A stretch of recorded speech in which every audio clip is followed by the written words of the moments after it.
बोलो सियापति रामचंद्र भगवान की जय। लंका कांड दोहा नंबर 32। तरकी पवन सुत कर गहे आनि धरे प्रभु पास, कौतुक देखई भालु कपि दिनकर सरिस प्रकाश। उहाँ सकोपि दसानन सब सन कहत रिसाई, धरहु कपि धरि मारहूँ सुनि अंगद मुस्काई। सियावर रामचंद्र पत जय शरणम शंकर हरि ओम जय जय सिया राम। मंगल भवन अमंगल हारी द्रबहो दशरथ अजर बिहारी। श्री राम जय जय राम, श्री राम जय जय राम। पवन पुत्र हनुमान जी ने उछलकर उनको हाथ से पकड़ लिया और लाकर प्रभु के पास रख दिया। रीछ और बानर तमाशा देखने लगे। उनका प्रकाश सूर्य के समान था। वहां सभा में क्रोध युक्त रावण सबसे क्रोधित होकर कहने लगा कि बंदर को पकड़ लो और पकड़कर मार डालो। अंगद यह सुनकर मुस्कुराने लगे। रावण फिर बोला, इसे मारकर सब योद्धा तुरंत दौड़ो और जहाँ कहीं रीछ बानरों को पाओ वहीं खा डालो। पृथ्वी को बंदरों से रहित कर दो और जाकर दोनों तपस्वी भाइयों राम लक्ष्मण को जीते जी पकड़ लो। रावण के ये कोप भरे वचन सुनकर तब युवराज अंगद क्रोधित होकर बोले, तुझे गाल बजाते लाज नहीं आती? अरे निर्लज्ज, अरे कुलनाशक, गला काटकर आत्महत्या करके मर जा। मेरा बल देखकर भी क्या तेरी छाती नहीं फटती? अरे स्त्री के चोर, अरे कुमार्ग पर चलने वाले, अरे दुष्ट, पाप की राशि, मंद बुद्धि और कामी, तू सन्निपात में क्या दुर्वचन पक रहा है? अरे दुष्ट राक्षस, तू काल के बस हो गया है। इसका फल तू आगे बानर और भालुओं के चपेटे लगने पर पावेगा। राम मनुष्य हैं, ऐसा वचन बोलते ही अरे अभिमानी, तेरी जीभें नहीं गिर पड़ी? इसमें संदेह नहीं है कि तेरी जीभें अकेले नहीं वरम सिरों के साथ रणभूमि में गिरेंगी।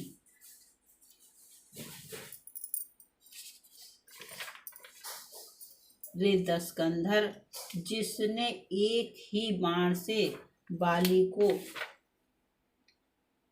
मार डाला वह मनुष्य कैसे हैं? अरे कुजाति, अरे जड़, 20 आंखें होने पर भी तू अंधा है। तेरे जन्म को धिक्कार है।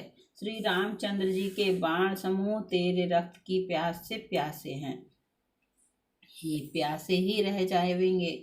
इस डर से अरे कड़वी बकवाद करने वाले नीच राक्षस, मैं तुझे छोड़ता हूँ। मैं तेरे दांत तोड़ने में समर्थ हूँ, पर क्या करूँ? श्री रघुनाथ जी ने मुझे आज्ञा नहीं दी। ऐसा क्रोध आता है कि तेरे 10 मुख तोड़ डालूं और तेरी लंका को पकड़कर समुद्र में डुबा दूं। तेरी लंका गूलर के फल के समान है। तुम सब कीड़े उसके भीतर अज्ञान बस निडर होकर बस रहे हो। मैं बंदर हूँ, मुझे इस फल को खाते क्या देर थी, पर उदार कृपालु श्री रामचंद्र जी ने वैसी आज्ञा नहीं दी। अंगद की युक्ति सुनकर रावण मुस्कुराया और बोला, अरे मूर्ख, बहुत झूठ बोलना तूने कहाँ सीखा? बाली ने तो कभी ऐसा गाल नहीं मारा। जान पड़ता है तू तपस्वियों से मिलकर लबार हो गया है। अंगद ने कहा, अरे 20 भुजा वाले, यदि तेरी 10 जीभें मैंने नहीं उखाड़ ली तो सचमुच मैं लवार ही हूँ।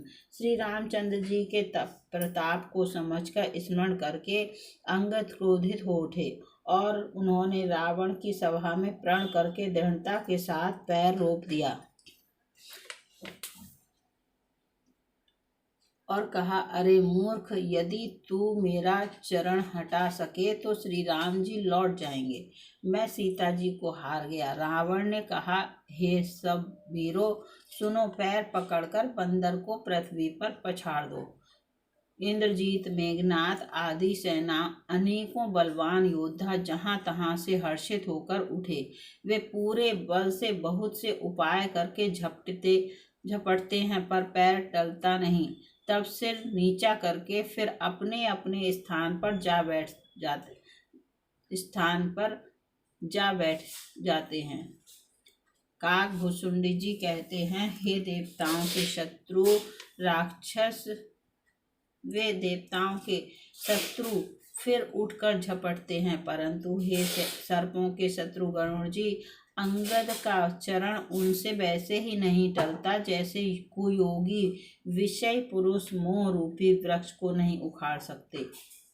कोटिन मेघनाथ सम सुभट उठे हर्षाई, झपटहि टरे न कपि चरण, पुनि बैठे सिर नाई। सियावत रामचंद्र की जय, भूमि न छाड़त कपि चरण, देखत रिपु मद भाग। कोटि विघ्न ते संत कर, मन जिमि नीति न त्याग। सियावर रामचंद्र पत जय शरणम, शंकर हरि ओम जय जय सिया राम। मंगल भवन अमंगल हारी, द्रबहो दशरथ अजर विहारी। श्री राम जय जय राम, श्री राम जय जय राम। करोड़ों वीर योद्धा जो बल में मेघनाथ के समान थे हर्षित होकर उठे। वे बार बार झपटते हैं पर बानर का चरण नहीं उठता। तब लज्जा के मारे सिर नवाकर बैठ जाते हैं। जैसे करोड़ों विघ्न आने पर भी संत का मन नीति को नहीं छोड़ता, वैसे ही बानर अंगद का चरण पृथ्वी को नहीं छोड़ता। यह देखकर शत्रु रावण का मद दूर हो गया। अंगद का बल देखकर सब हृदय में हार गए। तब अंगद के ललकारने पर रावण स्वयं उठा।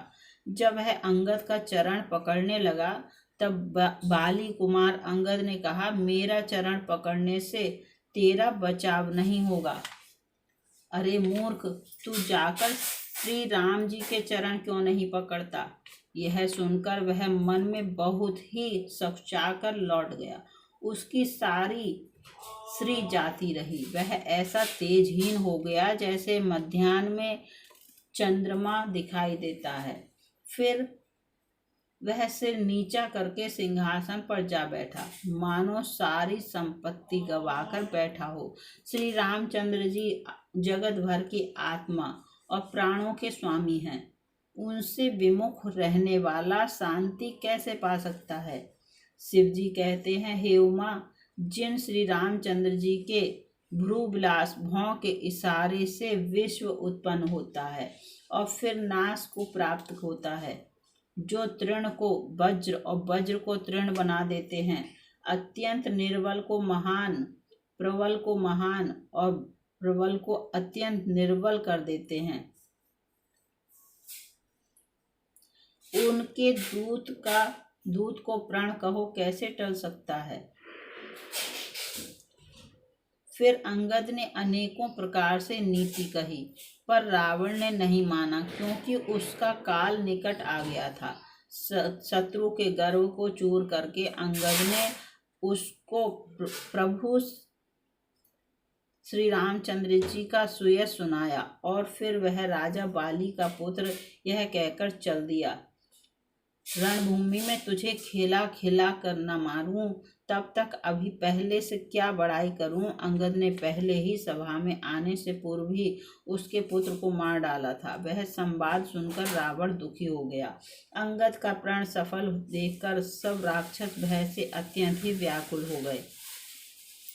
रिपुबल धरसि हरसि कपि, बाली तनय बल पुंज, पुलक शरीर नयन जल, गहे राम पद कंज।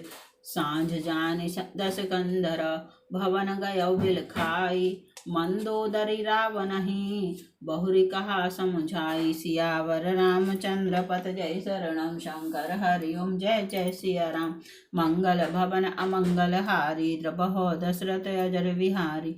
श्री राम जय जय राम, श्री राम जय जय राम। संध्या हो गई जानकर 10 ग्रीव बिलखता हुआ उदास होकर महल में गया। मंदोदरी ने रावण को समझाकर फिर कहा, हे कांत, मन में समझकर विचार कर कुबुद्धि को छोड़ दो। आपसे और श्री रघुनाथ जी से युद्ध शोभा नहीं देता।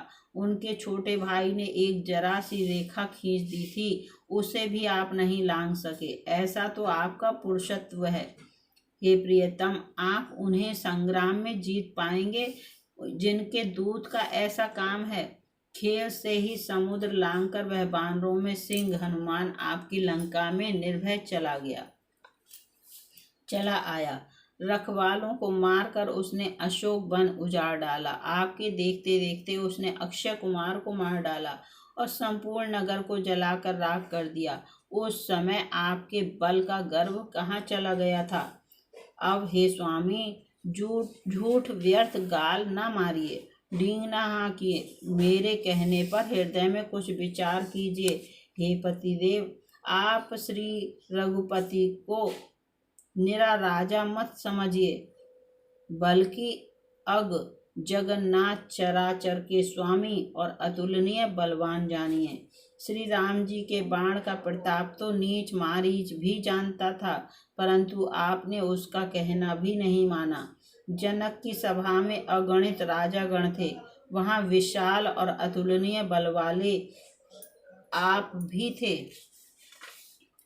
वहां शिवजी का धनुष तोड़कर श्री राम जी ने जानकी को ब्याहा, तब आपने उनको संग्राम में क्यों नहीं जीता।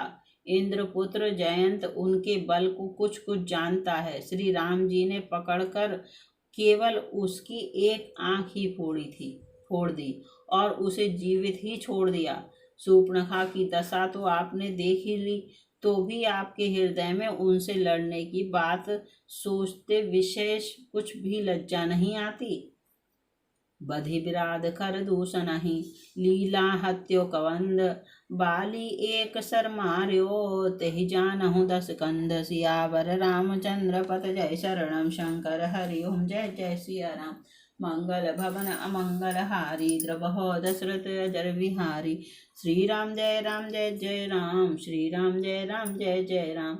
जिन्होंने विराध और खरदूषण को मारकर लीला से ही क्वंद को भी मार डाला और जिन्होंने बाली को एक ही बाण से मार दिया, हे दशकंदर, आप उन्हें उनके महत्व को समझिए। बोलो सियापति रामचंद्र भगवान की जय। लंका कांड दोहा नंबर 36 समाप्त।